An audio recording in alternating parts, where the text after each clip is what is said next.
You know, I actually wasn't going to speak today, but I had a call this morning with Dakota County.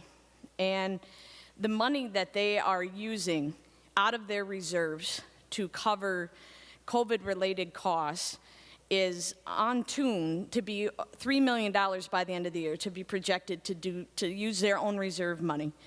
And Washington County, I've spoke to them, and they're at least at $350,000, Mr. President, and on tune to well exceed that out of their own reserves. And I wholeheartedly support what Senator Champion did to make sure that Hennepin and Ramsey get their money directly. And I just hope future legislation that comes before on this topic makes sure that all 85 counties get their money.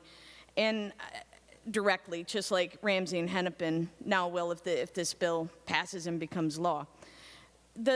The point I guess I also want to talk about is we debate state appropriations.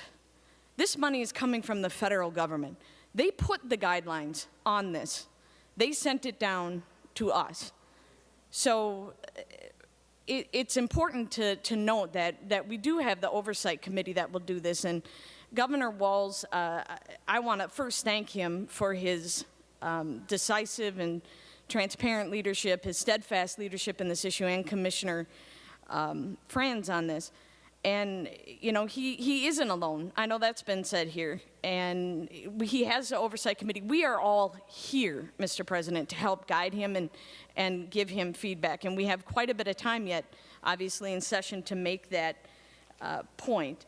And I just want to say that we have to remember that in outstate Minnesota and in the suburbs outside of Hennepin and Ramsey, we have counties that are using their own money too. And we put way more tax dollars out of this state and send it to the federal government than we get back. So I hope that the members of the oversight committee that are on there, which is the finance chair and our lead, and also the two leaders of our caucuses here, when they're discussing this with the other body, that knowing that future CARES money that comes from the federal government should include more counties than Hennepin and Ramsey, and also think of those small outstate counties and the suburban counties as well. Thank you, Mr. President.